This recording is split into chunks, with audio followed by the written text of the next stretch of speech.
Well, with all the talk about big budget talk shows being an endangered species, along comes a Canadian with a home, or rather a farm grown solution. Hear him next on Brio TV, the podcast.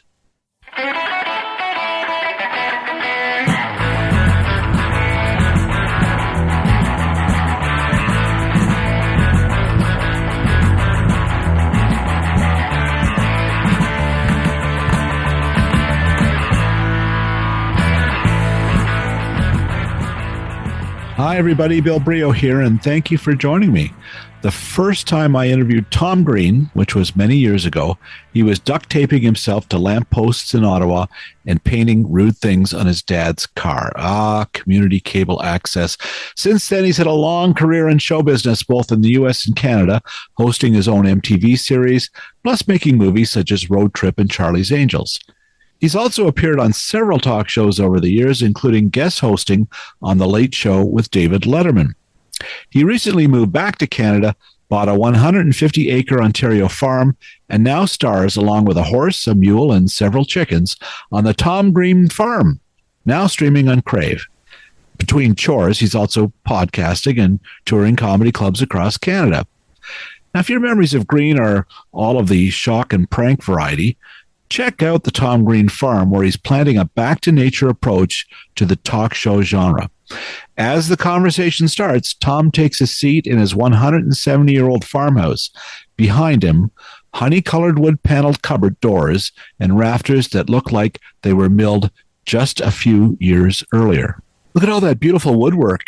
The house was built in 1857, so it's a log home that was built by early Ontario settlers here, and this is the original side of the house. So this wood's been here for almost coming up on over 150 years now. So yeah, it's 170 cool. years old, and those beams, it looks stunning, like it was built 100 years earlier. Like, it really looks amazing, well preserved. They did a good job.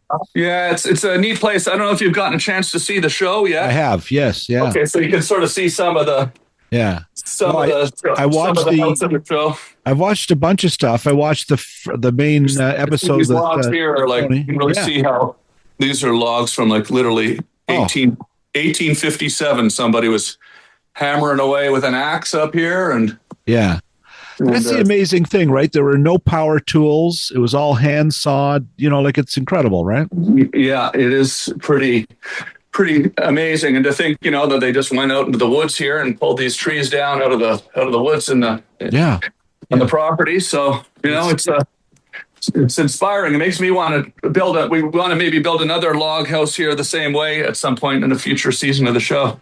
Well, I love I don't know if it's called a half pipe or whatever, the ramp you made for Tony Wong, that's staggering. I can't believe what you built. It's beautiful. People watch that. The skateboarding goes on, and I've been trying to get a guy to come and fix my dishwasher up at the cottage for like 6 weeks. You had that whole thing built in 3. What a beautiful structure. You must love it. Yeah, it's pretty amazing. I mean, growing up as a skateboarder and being a huge fan of Tony Hawk, even though he's become my friend over the last 20 years, to sort of see this moment where I've returned home to Canada, and now we've built this amazing half pipe.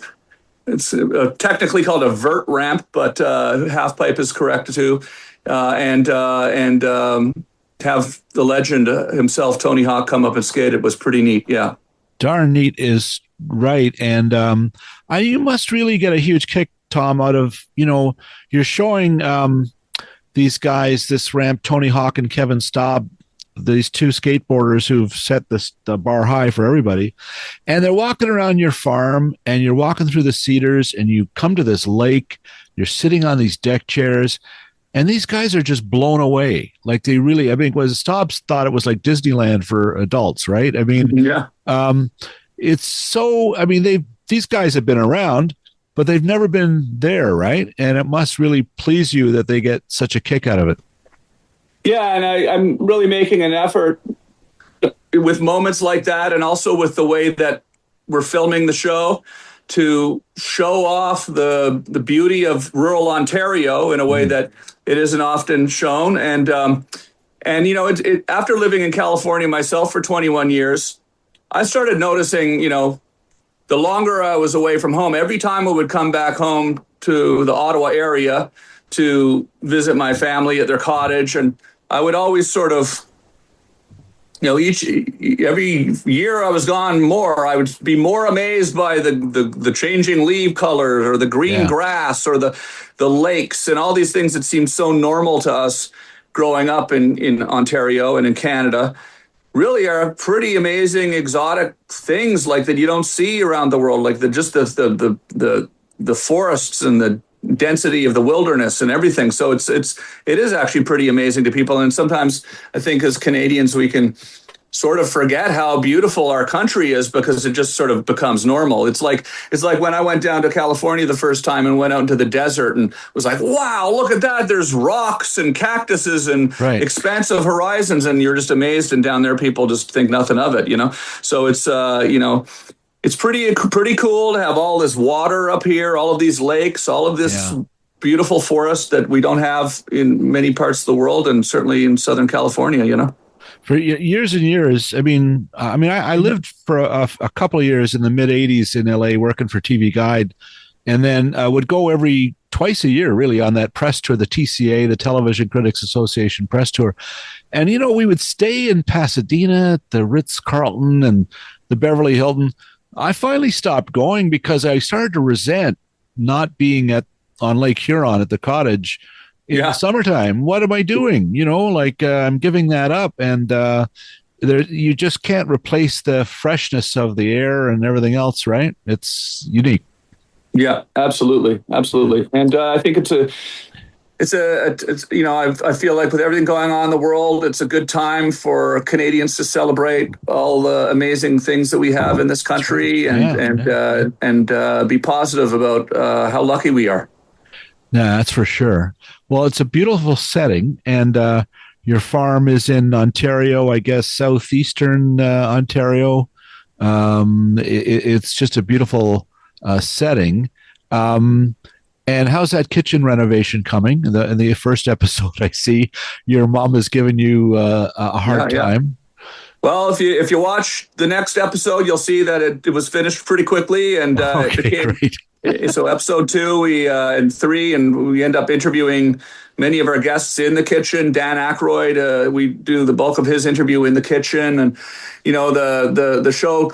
The series sort of is shot over the course of several months. So you actually see, summer turn to fall, turn to winter.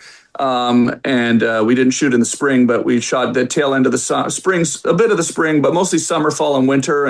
And Dan Aykroyd's there in the beginning of the winter. So we moved the interviews inside the house and into the cabin, into the log house here. And we did some of the interviews at the kitchen, so at the kitchen table. So that's pretty cool. I'm amazed. Dan Aykroyd, he once described to somebody who was going to Casino Rama to perform, the Blues Brothers, I think, that it was a place carved out of cedars and mosquitoes, is how he described it. How did you get him to come to the farm? He's not a guy who travels to movies to sets, right? Sometimes pretty hard booking. So yeah, for sure. Cool. Well, I'm very grateful that he came and did the show. I'm obviously, I've gotten to know Dan over the years. I've got to work with him once. We hosted Canada's Live Aid once, Live 8 together, and maybe about 20 years ago. But so we're friends. But it was still, of course, a big thing for him to come do the talk show and to also just open up and tell his life story and really get into a lot of sort of somewhat personal and serious issues. We talked about Belushi and everything that happened there, and it's a lot to open up to somebody on camera like that. And I do really honestly feel quite honored that he came, as well as all of our other guests who came and made the trek out here to be on the show. And I I just feel very fortunate that he came. So, yeah. Yeah, no, what a great guest. We'll be back with Tom Green after this short message.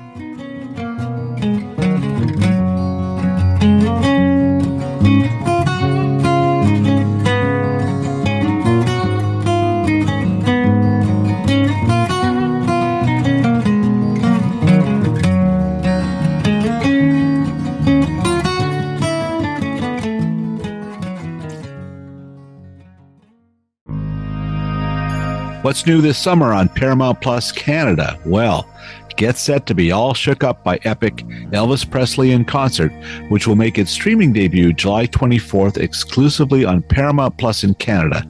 The film is already running on Paramount Plus in the U.S. From director Baz Luhrmann, this film invites audiences to experience Elvis Presley like never before, featuring long-lost footage from his legendary Las Vegas residency in the 1970s, alongside rare 16mm footage from Elvis on tour and treasured 8mm film from the Graceland archive. This footage was restored by Peter Jackson, who worked miracles bringing the Beatles' Let It Be footage back to life for Get Back. Epic has also garnered widespread critical acclaim, with Vogue calling it, quote, a burst of concert film adrenaline, and Time praising its profoundly intimate approach. Check it out this summer exclusively on Paramount Plus.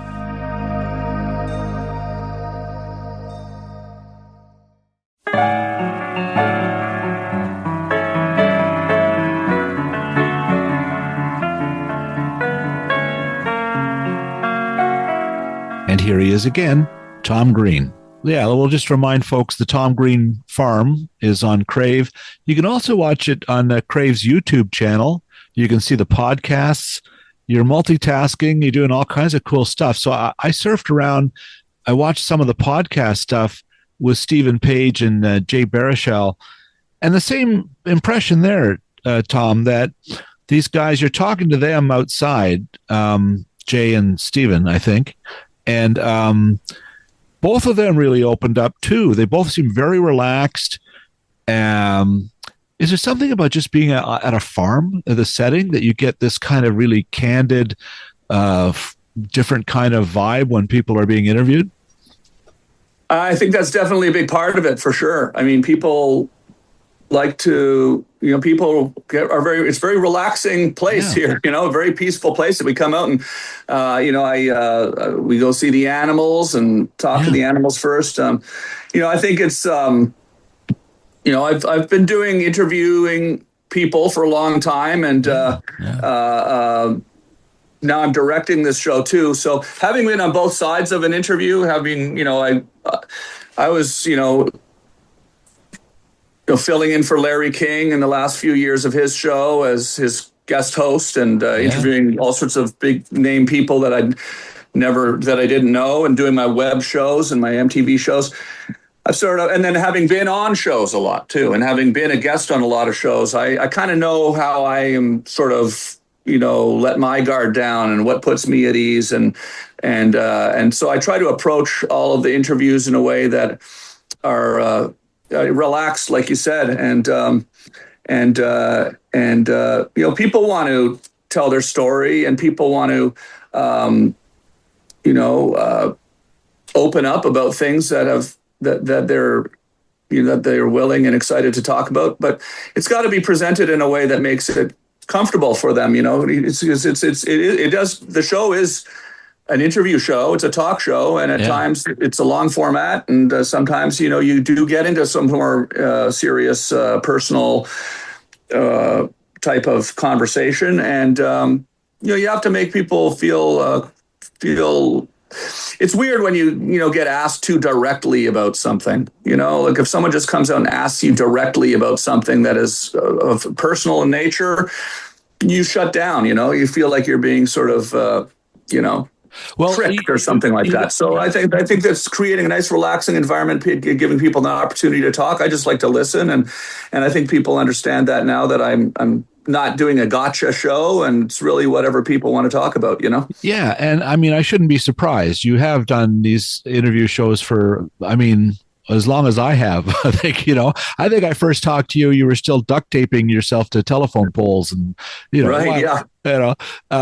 but But well, it can be easily, I can be very easily misunderstood. I mean, I think it will probably, hopefully, in the future after this show comes out, may even be, easier to explain to people exactly what it is we're doing, because people can get the wrong impression and think, oh, is he going to duct tape himself to a telephone pole? Because the early show was so, bonkers, Right. This show, we're trying to find the comedy in real, real interaction. So yeah, it's a very mature approach, and I think urge people to watch those two. Stephen Page. I mean, you ask, can we go there about your departure from the Bare Naked Ladies, and he just opens up and goes for it, and it's really candid and interesting. Jay Baruchel, same thing. He talked very seriously about several issues about working with Clint Eastwood, which was a great story. So seek them out. They're wonderful interviews. So congrats for them. Yeah, so those interviews are in the show for the most part. So the farm cast is basically just the interviews from the show, and then the show itself, the Tom Green Farm, which is on Crave only, that has a lot more of the, going around the farm doing stuff, and maybe some different parts of the interviews. But they're releasing 2 new episodes a week on Crave now. So I think 4 episodes are live now, and I think 2 more will be going live every Friday, I believe. So within, we did 10 episodes. So by the time we get to, another month from now, they'll all be 10 episodes. They'll be up there, and people can go watch them on demand, streaming on Crave, which is a great thing. I mean, that's what I love about Crave, and I love about streaming television, is that, back in the day when I was doing my show on MTV, you'd work so hard to get an episode out, it would air, and then, people would have to sort of be there at a certain time to watch it, or they wouldn't get to see it. Of course, there were reruns and things like that, but this is now available for people to see, so that people can go watch it at any time. Yeah, and a lot of people should subscribe to Crave. It's a wonderful service. But with your roots in going back to community programming, too, that was back when there was only 13 channels, and you maybe got 5 of them, but you had this community channel, and everybody could see it. And the fact that Crave has this YouTube channel, it's sort of like that, right? I mean, you can see a lot of your content on these different platforms, which must also be kind of a kick for you, right? It is cool, yeah, for sure. But I really, I kind of encourage people to go to the show on Crave, because the show itself is much more elaborate. Like, it really is a much more of a production, the show. The interviews, though, it can give you a taste of what it is, but you really don't get to see the full breadth of the show on the Farmcast. That's more meant for an audio-only audience. I mean, you can hear it on iHeartRadio. You can watch it on YouTube like a podcast. But definitely, it's not, definitely... I'd encourage people to go watch it on Crave and support a Canadian streaming service. Absolutely. If you don't have Crave, hey, cancel your Netflix and get Crave. I don't know. I think the shows are better on Crave than they are on Netflix anyway. So go do it. Yeah, no, it is a great. It's packed with great stuff. And if you also watch the full episode, you get more of your mom. And I think she just seems to be very at home in front of a camera after all these years. It used to be you were tormenting your parents, painting their cars, and now they're kind of getting back at you, right? Yeah, kind of. Yeah. I mean, my mother actually is a producer on the show as well. So we kind of work very, awesome. In tandem as far as putting the show together. So when we're having these sort of funny conversations where she's kind of razzing me a little bit on the show, it's coming from a real place. I mean, we're working on the show and we're making stuff happen on the show, and we have a really good sort of comedic rhythm between my family and I. So it's always been part of the show. It used to be I would do pranks on them, but the funny part was always after the prank happened, the way we would sort of bicker about the prank. So now it's a similar kind of thing. Yeah, it's very, very funny. And I shouldn't be surprised that your listening skills, your interviewing is terrific, but also your technical side of it. I mean, I'm watching this show, and you're directing and writing and being the guy in the middle of it, and you're actually doing the skating, and then you're setting a drone up for the camera on it to grab this while you're talking to Tony. And then the music comes on and you're playing it and writing it. Is it just because you've had this opportunity over your career to be very hands-on, to be sort of one-on-one with what you're doing, that it just comes very natural for you to jump into all these different places and contribute in different ways? Yeah, I mean, I really enjoy the technical side of things. Like, I'm the director of photography on the show, as well as directing the actual show itself, but also the cameras, which cameras we're using, where we're pointing them, what lenses we're using. I fly the drone, so all the drone shots, I shot all the drone shots throughout the series. Amazing. It's something that I really enjoy. I mean, sometimes I think I actually love the technical cinematography part of it more than am I interviewing people so I can have something to film, or am I filming it because I want to interview somebody? I enjoy both, and the music, something I've always loved making. I recorded the entire score with some musicians that I work with, and I played guitar on it and piano, and we recorded it all at the Bathhouse Studio, which is the Tragically hip studio in Bath, Ontario. Wow. Outside of Kingston. So all the music that you hear throughout the show, we recorded, and it's fun. It was really kind of makes it fun for me, and part of the thrill of being able to do it, Well, yeah, there's all that, and it lets you be creative in many ways. But also, if you were using all kinds of other music and paying for rights and stuff, this is your stuff. You own it, right? So it's a brilliant in a way. You don't have to worry about reruns 10 years from now that you have to sign another contract or whatever, right? Sure. I mean, like, the thing is there's cost attached to recording it and doing it at that level and at that quality. Yeah. But it's also just about getting the exact tone that we want for the show. Like this, it sounds like Ontario country music, right? It sounds like Ontario folk music, and the mood of the show is very much reflected in the music. And the fact that you see us making the music in the show makes you feel like you're sort of in a place, whereas if we just took some canned music and threw it in there, even if it was relatively cheap, it wouldn't really reflect the feeling that we want. No, it's very artistic. It's great. Now, being a farmer usually means getting up early, and you got to clean out those hen houses and comb down that 12-hand high mule. Did you have to reset your clock to adjust to this lifestyle, or were you always an early riser? I'm always 16-3 hands, by the way. Okay, sorry. I'm going to cheat the deal. She's a very, very, just so the horse people out there know that she's 16-3 hands, which is 12 hands would be pretty small. 16-3 hands she's probably, until proven otherwise, as far as I've been told, is the tallest rideable, saddleable mule in Canada. So she's a massive 1,500 pound. Yeah.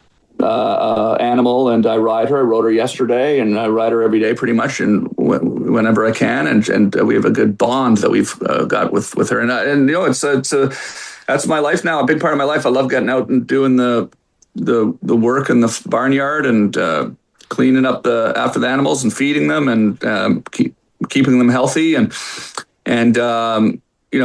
we film it while we're doing it, so it's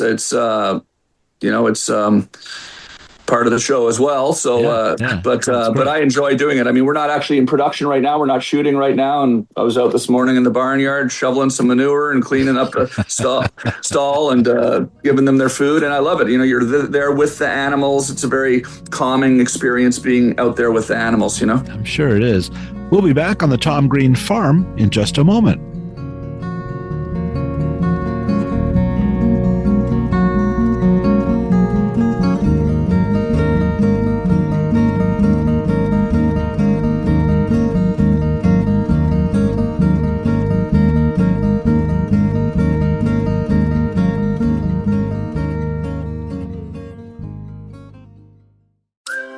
Hey kids. Time once again to check in with Emily Gagne at Hollywood Suite. Emily, what do you got for us this month? Well, Bill, it's Pride Month, so we've got some great queer films from yesterday to today, including one of my personal favorites, Brokeback Mountain. We also have But I'm a Cheerleader. We also have Velvet Goldmine. And we have Dog Day Afternoon, which I think people forget is a queer film. Great film with Al Pacino for sure. And look, that's all. That's it. Look, those are great films. This has to be expensive. It must. I don't know if I can afford. How much does it cost to see this? Well, we're around $6 a month wherever you subscribe, Bill. $6. I paid that to see Dog Day Afternoon in 1974. That's pretty good. Yeah, you're getting these movies that I mentioned plus hundreds more for the price of a movie ticket in what it was in 1975. 75. Well, there you go. Thank you, Emily, for that report. We'll talk to you again next month. Thanks, Bill.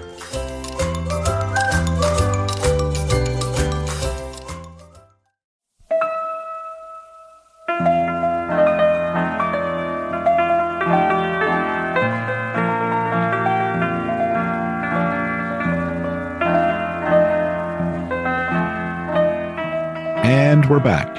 You were growing up near Ottawa, I believe, right? Yeah, in Ottawa. Yeah, I grew up in Ottawa. Yeah. Okay. Did you have an uncle who had a farm? Was there a farm that you would visit? No, but we had a cottage.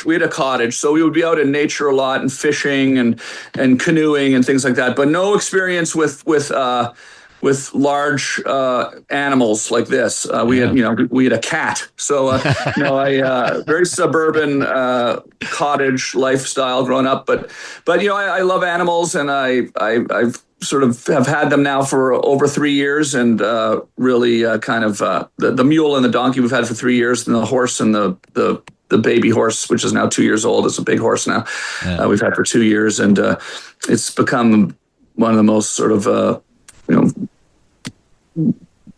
important parts of my life, really, outside of my family and things like that. It's just a beautiful thing being out there with them. I bet it is. That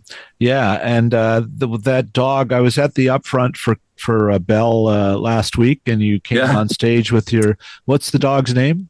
Charlie, yes. Isn't she great? You see how she walked out there and hit her mark on the stage? Pretty awesome, yeah. You told her to sit, and she just looked at you. Well, she listens good. And tell me about your recent marriage. Your wife Amanda, who is featured on the show as well. How did you kids meet? We met actually after I moved back to Canada. She's from sort of near the Ottawa area. Sort of, she lives out in the country. Actually, we both lived on the CFB Petawawa, the army base, when we were kids. Really? So we were both from a military family. My dad, both of our fathers were military. So we kind of didn't know each other then, but we when we met, we kind of connected on that, and it kind of was a kind of a neat thing. We went to the same elementary school, so it's been amazing. Got married this year in October, and we love it out here at the farm, and it's a good thing. A lot of great stuff has happened since I've moved back to Canada. I mean, from 21 years in Los Angeles, it's sort of everything sort of has really fallen into place nicely, and it's good to be home for sure. Yeah, congrats. That's fantastic. Talk a bit about talk shows, just which is what this is. I mean, essentially, there's a lot of Stephen Colbert. He's gone. Part of the reason, apparently, is it just costs too much to do a show like that anymore. You're hearing a lot about that. It's a real shame that Ed Sullivan Theater is not being used right now. But do you think what you're doing is really the path forward? That without a studio audience, having a setting that's unique, is this what we're going to see more of? Do you think, or is it just works for you? I think there's probably going to always be room for a few really big late night type or talk shows that everybody gravitates to. I think they have to essentially be, shows that I think there'll have to be more and more shows that either include everyone or if they, if they're divisive, they might not be able to be on a large network like that. Because, I know we're living in divided times because of the internet and politics and everything like that. That was a very political show that Stephen Colbert did. And I think it was, unfortunately, maybe not the time for that. Johnny Carson didn't talk politics, and he had 30 million people watching every night. I'm sure if he got up and, bashed Ronald Reagan for an hour every night, he probably wouldn't have had 30 million people watching, right? Not to say that I disagree with anything that Stephen Colbert was saying, but I'm just saying there's maybe that was the issue. The Ed Sullivan Theater, though, beautiful theater. I got to host the David Letterman show in that theater once. Wow. I guest hosted the David Letterman show.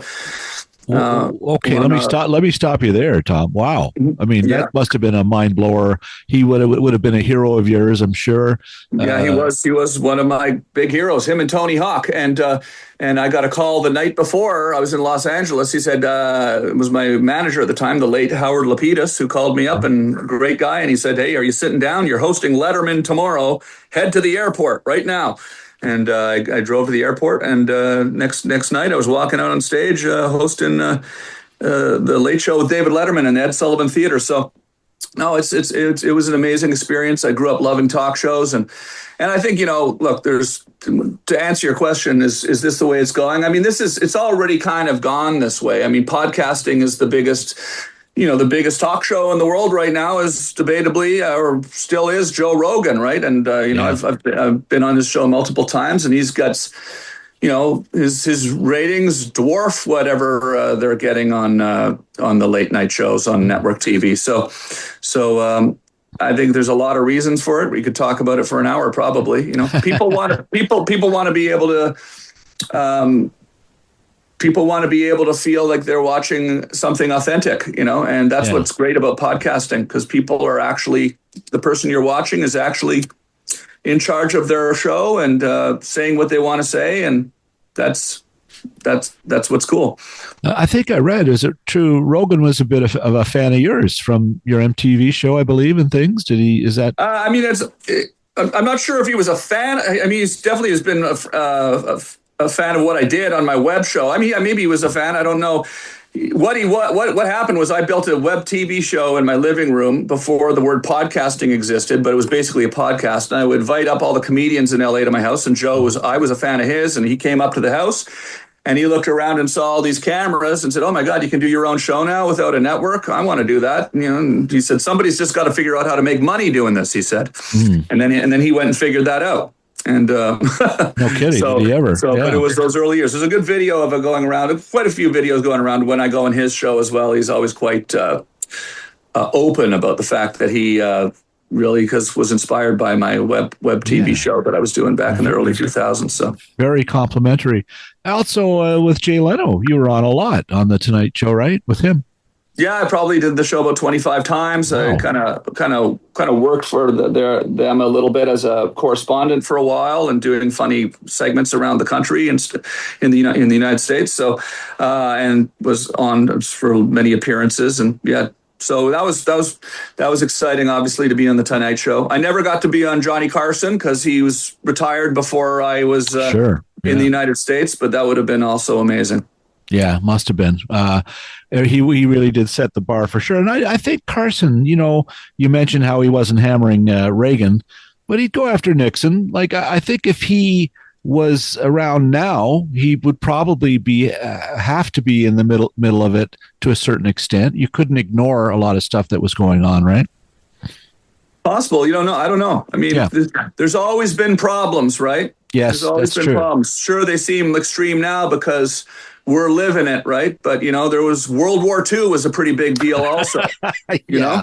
Oh, I mean, the Vietnam War Carson was on the air during the Vietnam War, and he didn't get on every night and talk about the Vietnam War, So, there's, pretty much was his, I'm not suggesting that everybody be non-political. I'm saying if you were to do a nightly talk show that's on network TV that is trying to bring the country or the audience together, then you might have to do that, and you have to do it in a way that is, you have to do it in a way that is funny too, and not just sort of softballing, a non-committal sort of there still has to be some edge to it. Johnny Carson had edge. Yeah, he had edge to it, but his edge was coming from his interaction with his guests and not necessarily, again,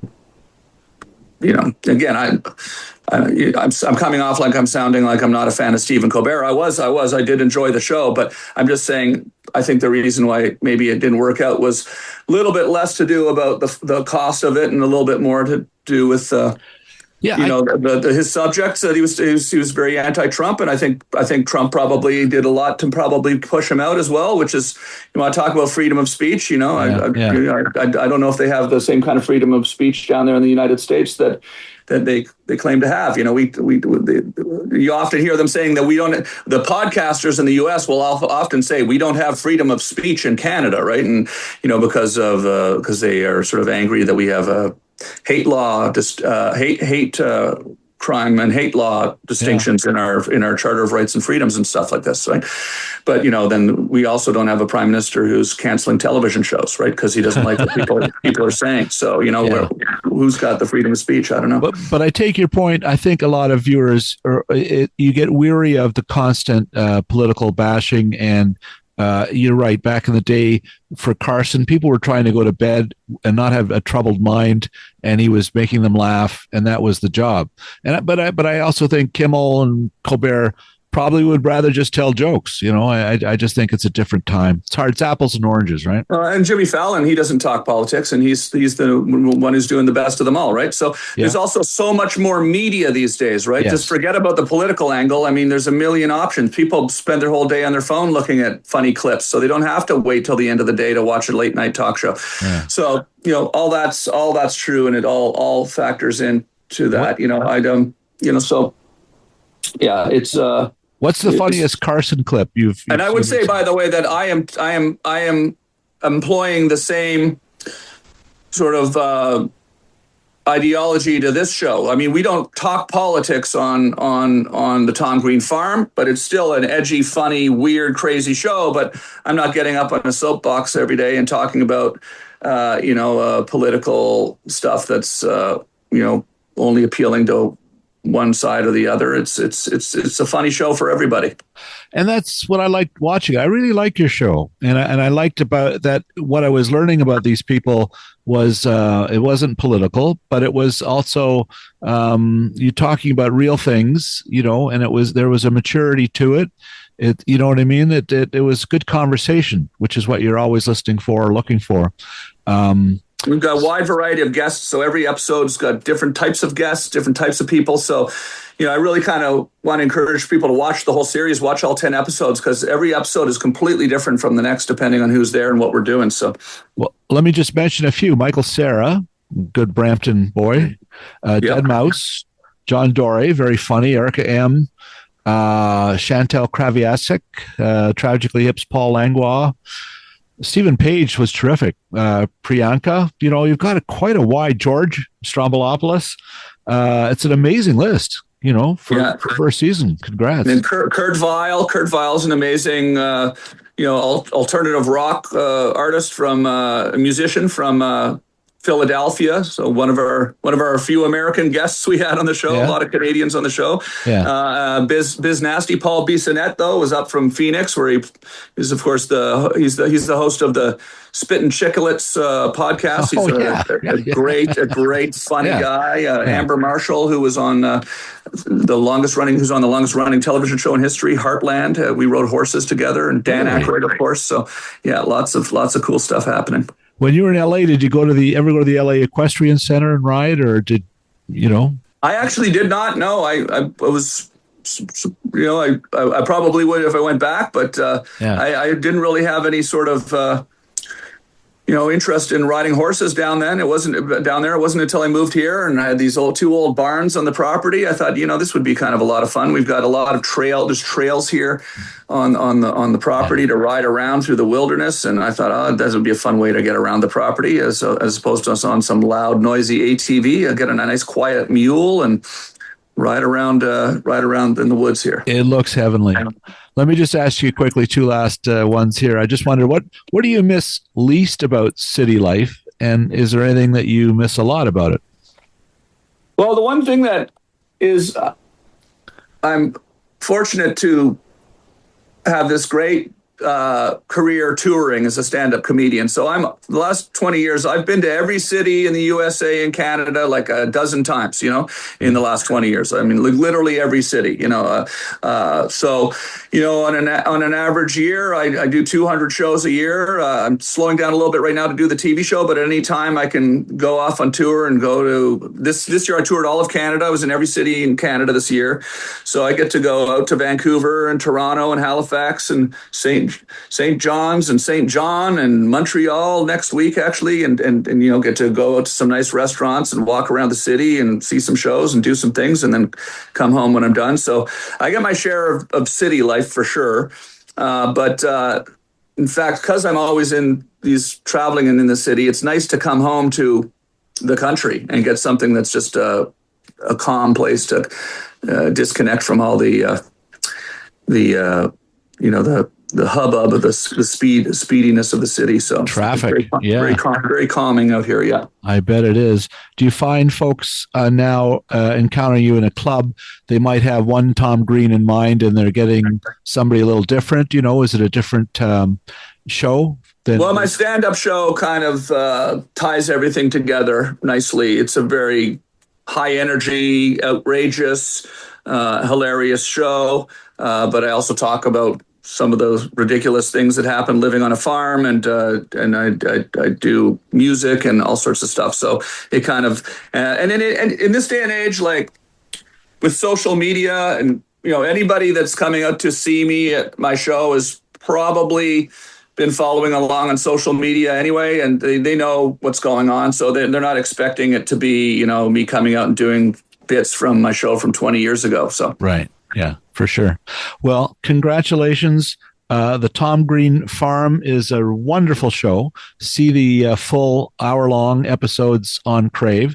There's 10 of them. They'll all be up there pretty soon to stream.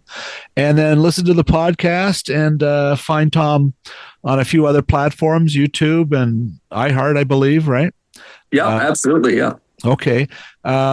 But congratulations. I really enjoyed watching the show. I think I'm looking forward to watching the other episodes.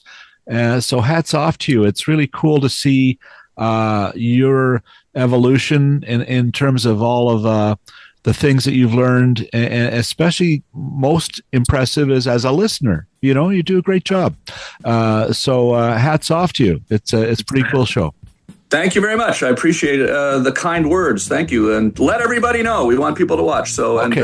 And it's very nice, very kind of you. Thank you. My pleasure, Tom. Take care. Good to see you again. Cheers. Have a good one. Thank you.